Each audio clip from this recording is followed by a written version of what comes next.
There were riders who win championships. There were riders who break records. And then there are riders who leave something behind that numbers simply can't explain. One such rider is Marco Schimancelli. And we are going to be talking about him in today's video. Welcome back to another episode of Sunil's View, and let's get this video started.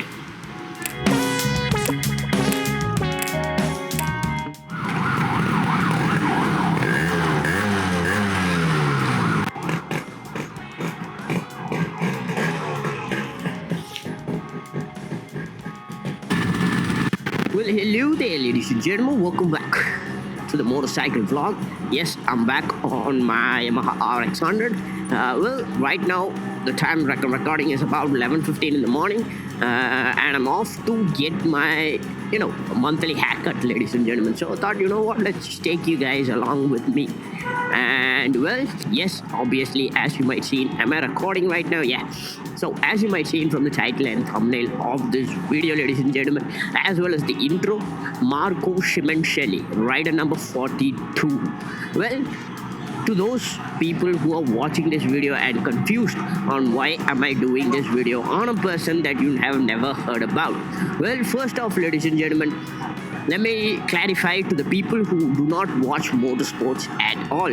Well, there are only a select handful of people who have done so much in the world of motorsport, whether it be running on an F1 car or whether it be running on a MotoGP motorcycle or rally racing, ladies and gentlemen. Only few have done something that this world can talk about.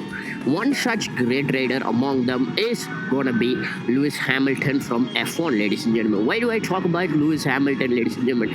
Well, till date, ladies and gentlemen, F1 is and has always been a rich man's sport, and only the people of the white can be able to play in that sports, ladies and gentlemen. But when Lewis Hamilton came into play, after winning a couple of grand championships, well, he made it clear that this is not just for people of money, but people of good talent, ladies and gentlemen. And that's how Lewis Hamilton changed the Formula One game forever.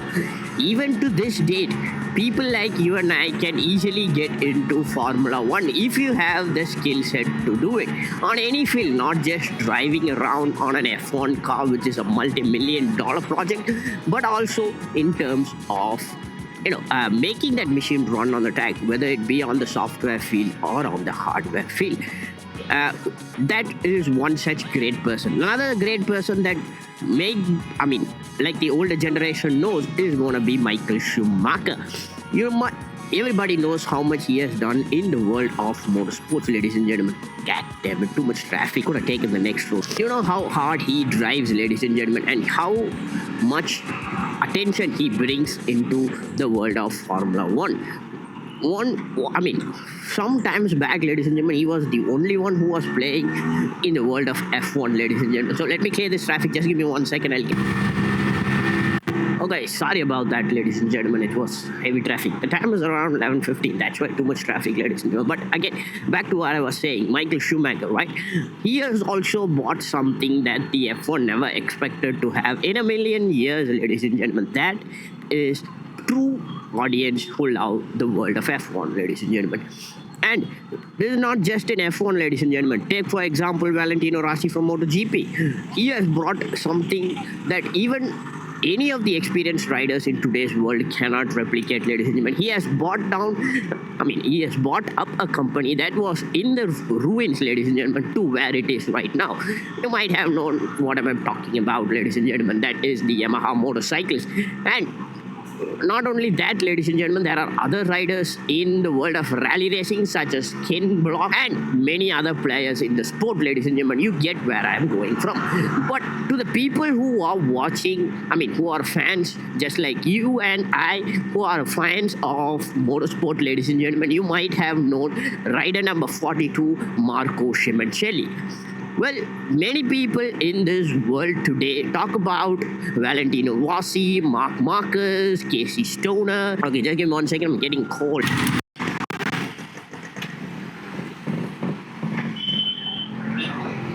Anyway, ladies and gentlemen, back to what I was saying. Marco Simoncelli, one of the greater riders in MotoGP history, ladies and gentlemen. Many talk about, Marc Marquez, Valentino Rossi, Casey Stoner, and much more, ladies and gentlemen. Yes, they are one of the greatest and one of the goats in terms of motorsport. I mean, in terms of MotoGP and the world of motorsports, ladies and gentlemen. They're greater on their own, but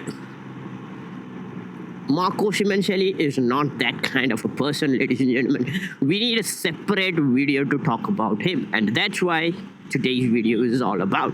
Well, first and foremost, ladies and gentlemen, let me tell you what Marco Simoncelli had that none of the other riders had, ladies and gentlemen. Remember, MotoGP is not just about riding fast, but it is also about attracting the fans, ladies and gentlemen. The fans bring in money. Money then goes to sponsors, ads, companies, etc., etc., and in turn goes to the riders.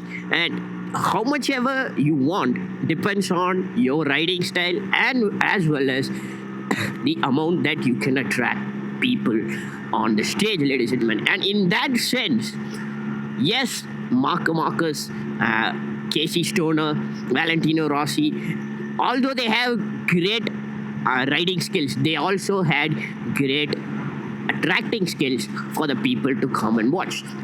You might have seen it, ladies and gentlemen. You might have seen it, ladies and gentlemen, on how when Valentino Rossi wins a MotoGP championship, how the world starts to enjoy in terms of his winning, ladies and gentlemen. They take it as their own winning and they celebrate it like it's a goddamn festival, ladies and gentlemen. In that terms, Marco Simoncelli was not any other different, ladies and gentlemen, but his life was cut so short in the track and on the track that no one has talked about him ever since his death, ladies and gentlemen. So before going into the story, let me tell you this, ladies and gentlemen. There is only one rider in the MotoGP history, ladies and gentlemen, for the 100 years of history that MotoGP has. His number has not been let out for sale, ladies and gentlemen. Obviously, every single person on this goddamn MotoGP track, ladies and gentlemen, whether it be Marc Marquez or Valentino Rossi or Casey Stoner, ladies and gentlemen, all of his jersey numbers, the 46, 35, 44, etc., etc., they always end up on auctions, ladies and gentlemen. Well, whether he be a famous person on the track, whether he has won multiple championships or not, when and once a rider is done with the track and when and when he dies of old age or any other reason, the number comes off to auction, ladies and gentlemen. And most of the time, the companies that he works for, let's say for Valentino Rossi, Yamaha, and you get to where I'm going from, right? And they buy it at a higher cost and they keep it preserved for generations to come. Like you and I can go to a Yamaha museum and see what history has made with Valentino Rossi, etc., etc. You know where I'm going off right now, ladies and gentlemen. And in the FRA circuit, FCAI, the Federation Bureau of Motorsports, which control the entire governing body of the not only MotoGP but the entire racing scene in this world, ladies and gentlemen, have made it a point to keep Marco Simoncelli name as well as number as a true legend and his number not to be auctioned off to any people, ladies and gentlemen. Anybody. That's how Marco Simoncelli has made something truly extraordinary that none of the MotoGP riders have ever made on the track, ladies and gentlemen. So, ladies and gentlemen, let's talk about Marco Simoncelli. Well, Marco Simoncelli was not just any other young rider, ladies and gentlemen. He was born into the track. What do I mean by that? Well, at the age of 7, he started riding his first ever dirt motorcycle presented to him as a gift from his parents on his 7th birthday, ladies and gentlemen. And that's where the love of motorcycling came from, ladies and gentlemen. And at the tender age of 9, he won the first ever championship on a MotoGP track in its home ground in Italy, ladies and gentlemen. Well, Marco Simoncelli was born on this date and this year in Greater Italy, ladies and gentlemen. One of the greater riders, both on the track as well as on off-road, are come from Italy, ladies and gentlemen. Take for example Mark Marcus.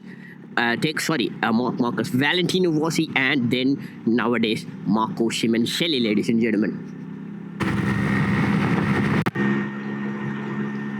So, ladies and gentlemen, Marco Simoncelli, what was his riding style that was so different that made the audience, so overwhelmed with joy and happiness when he always rode on the track, ladies and gentlemen? Remember two things that are made to be on the track, ladies and gentlemen, by any rider, not just from Valentino Rossi. If you are also a fan of motorsports and if you do want to ride a MotoGP motorcycle on the track as a professional with everything, ladies and gentlemen, remember two things that should be done on the track. Number one, you got to be fast as fuck, ladies and gentlemen. Again, why so? Because the city motorcycles that you and I ride right now, ladies and gentlemen, have nothing in common with those of MotoGP motorcycles, ladies and gentlemen. Here in India, people tune their goddamn motorcycles, people add exhaust system, blah blah blah blah, and they ride at extreme fast, ladies and gentlemen. That is not the true art of motorsports, ladies and gentlemen.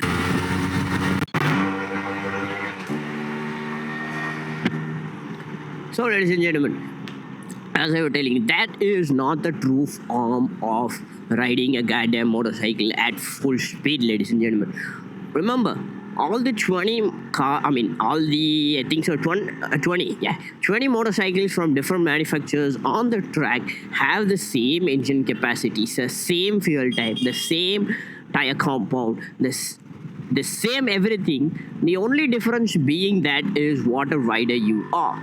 Remember, you have to drive with your goddamn confidence and your goddamn aggressive style in order to win that goddamn podium, ladies and gentlemen, on a track. That's what MotoGP stands for, and that's why they are getting top dollar for what they do. Remember, every single motorcycle on the track is the same, ladies and gentlemen. The difference being is how you ride it is what the difference it makes, whether you're gonna be winning or whether you're gonna be losing, ladies and gentlemen. And in that sense, many riders have made a point on how fast they ride and how aggressive they ride, ladies and gentlemen. One such rider is gonna be Valentino Rossi and Marc Marquez. You might have seen YouTube compilations of their most infamous battle on the track, ladies and gentlemen.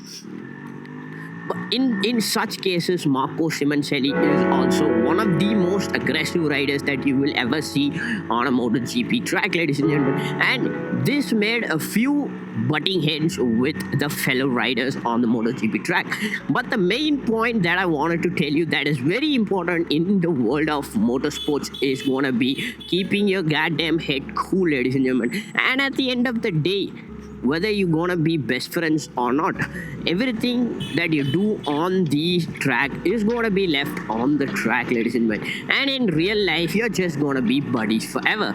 That means your rival teammate, ladies and gentlemen. And there's no point of fighting with your teammate in order to win, in order to score a point or to make a point, ladies and gentlemen. See where I got from?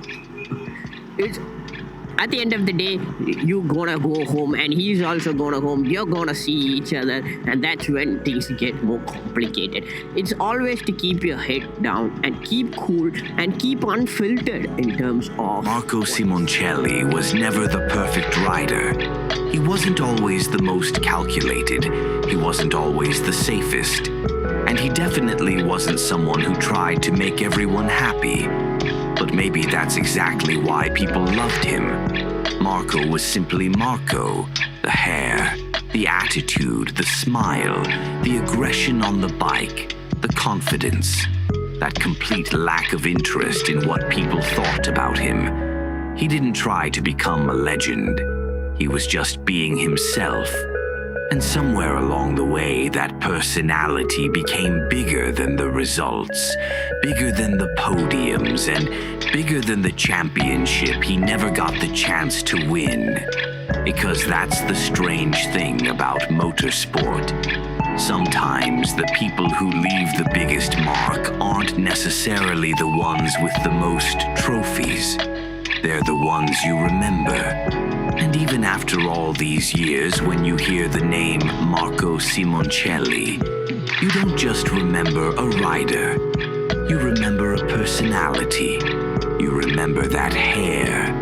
You remember that smile. You remember number 58. And you remember what could have been. Maybe that's why Marco's story still hurts, because we weren't watching the end of a career. We were watching the beginning of something that could have become extraordinary. Marco Simoncelli didn't get the chance to finish his story, but the world of MotoGP made sure it wouldn't be forgotten.